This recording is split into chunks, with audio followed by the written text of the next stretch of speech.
When I meditate, extreme fear often arises in my mind. I feel like I would be destroyed or completely disappear, so I stop meditation because of the fear. I'm so afraid to keep going on, although I intuitively know that bearing the fear would get me closer to enlightenment. How can I conquer this fear? This is, yes, of course, the fear of the person, the personalized sense of self or the ego, which can feel threatened by the arising awareness.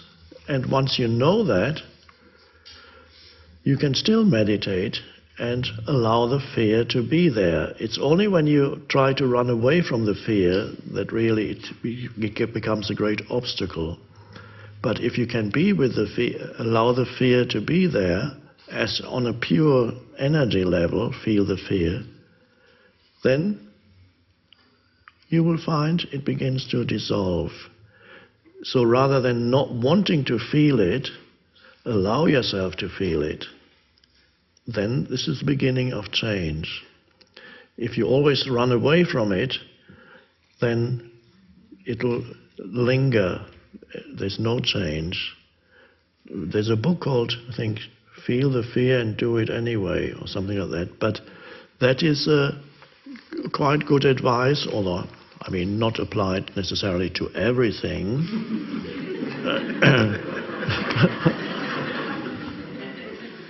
I'm going to jump off now.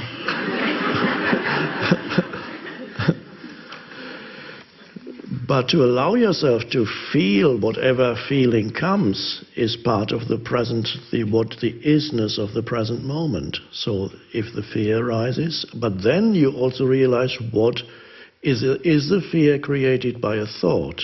You will know that. Or is the fear arising just by itself in a particular situation when you become still? Do you have a fear of silence?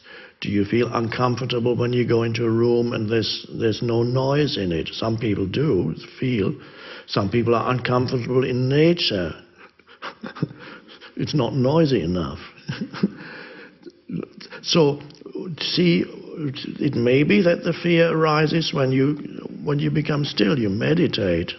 Then it's not necessarily associated with a thought, but with that arising of awareness. And instead of stopping your meditation, just what happens if I just carry on and make the fear into a meditation? Meditate on the fear.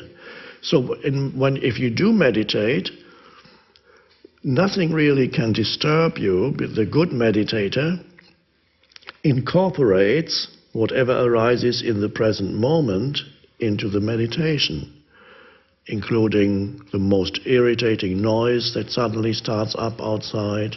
And the mind says, I can't meditate now. I need stillness. And then you realize, no, perhaps this is part of the meditation. And how does it become part of the meditation? By allowing the isness of this moment, which is that, by just letting go of resistance, allow whatever it is to be. And if it comes from within, fear, anxiety, you allow that to be. But you have to be careful that it doesn't become a thought, because the moment you are drawn back into thinking, that's the end of your meditation. You can allow a thought to be there, but in order to allow a thought to be there, that implies that there is some awareness there behind the thought, so you are still there. If so, to be able, it's a wonderful thing. You allow the thought to be there. It's very different from being drawn into the thought and following it where it wants to take you. Of course, that's the end of your meditation or your mindfulness or whatever you want to call it. I don't use mindfulness, as you know, because it's not about a full mind. That's why I avoid the word mindfulness. But mindfulness is a lovely thing. It's really presence. So you can follow a thought. It grabs you. It grabs all your attention and pulls you along. That's one way. Or you can realize there's a thought arising about what my ex-spouse did 5 years ago to me. while I'm meditating. And you can allow the thought to arise and be aware. And if you do that instead of being pulled into it, then you will find that it arises and it subsides. So then it becomes very much like the sky. Let's say you have a blue sky and clouds occasionally come. So the clouds are the thoughts that arise in the mind. The blue sky, the vastness of that space, is your awareness. So clouds are not a problem if within the larger context of the aware presence. They come and go. And there might be thoughts that say ridiculous things. There might be a thought about, I'd like to eat apple pie now. I really need to eat apple pie. They might ask the most absurd things to interrupt your meditation. Then you imagine an apple pie you're eating. And then there's the thought of apple pie. You allow that to be. You don't get drawn into the apple pie thought, or even suddenly you have to get up and run to the fridge to see if there's an apple pie still in there. So the thought arises, you are the sky, that's the awareness, and the thought is what comes into the awareness. Now, if more and more thoughts come, or if you follow one of the cloud thoughts that drift into the space of awareness, one of the cloud thoughts, and you suddenly go, it grabs hold of you and you follow it, and the cloud gets bigger. Then it attracts other clouds that correspond to it. They suddenly come from out of nowhere. And then you are in a big cloud. You're still sitting there trying to meditate, but you're really in a big cloud of thought. And before you know it, the entire sky is cloudy, totally overcast. Now, of course, there's still some light shining through the clouds, but you no longer know where that comes from. There's some light, of course, consciousness. Thought cannot exist without consciousness. Thought is a manifestation of consciousness. But, so there's the consciousness that is behind the thoughts, but you no longer know that consciousness directly, only through the filter of thoughts, in the same way that you don't know the sunlight anymore except through the filter of the clouds. So that can happen. And then that means when you are totally overcast, then that's obviously the end of your mindfulness practice for the time being, because and then you do whatever the thoughts tell you to do. Go do this, do that, must make a phone call. I haven't used Twitter in 1 hour plus. I'm sitting here trying to meditate. It's not working. And you need to know that.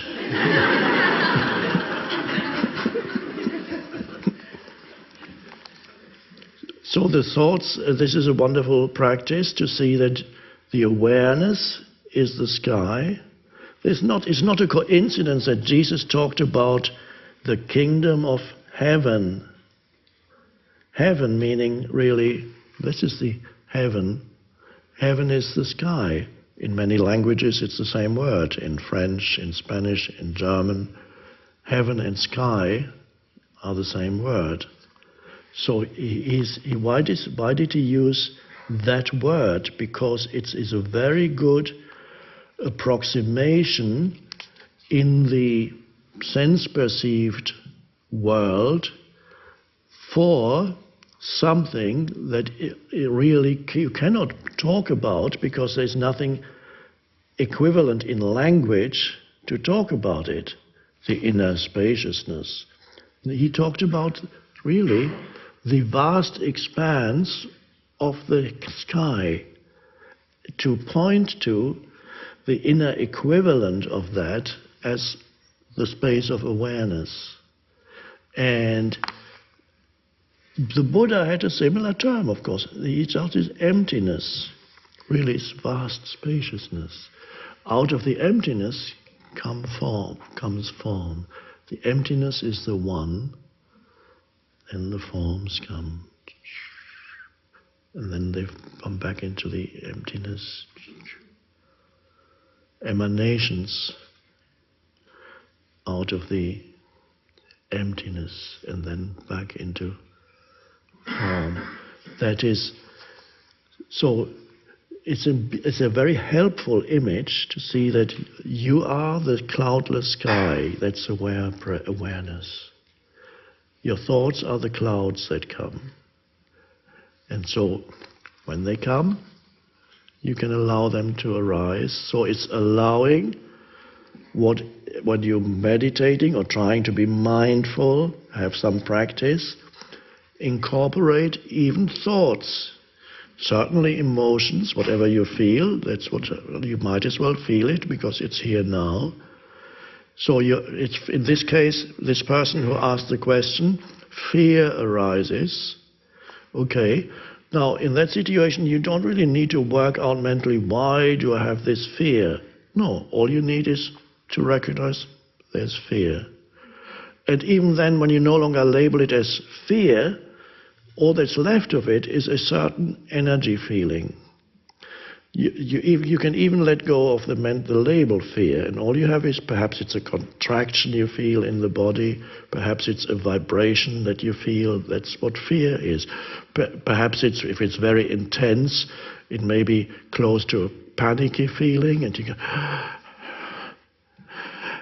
maybe it interferes with your breathing, perhaps if it's very strong. And then you bring awareness to that, which means there's a little bit of space around it. There's the cloud of the fear, and there's space around it. And there's an allowing, you allow it. And as you allow it, in the spaciousness of allowing, something happens, a transmutation happens. Not perhaps all at once, not perhaps immediately, but a transmutation happens of whatever you allow to be, because you become more and more spacious. The more you allow what is to be, more and more you find is you are not the fear, you are the space for it. You are not the thought that comes into your head, you are the space in which the thought arises and into which the thought returns. And that's a wonderful sense of freedom suddenly, that when you meditate, whatever arises externally or internally becomes then part of your meditation. Even something that before you would have called disturbing, you incorporate the disturbing into your meditation, and then it's not disturbing anymore. That's a lovely practice. So it's always then better to meditate when you get little challenges in your meditation. The same with life. Because if you didn't get your challenges in life, there would be no real awakening. It's only the challenges that you get that bring you here. You would be a very shallow person if life had not given you any suffering and challenges.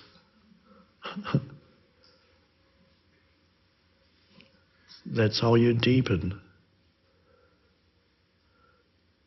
And you know that. Or you would have such fantastic karma that in your past lifetime you just missed being the Buddha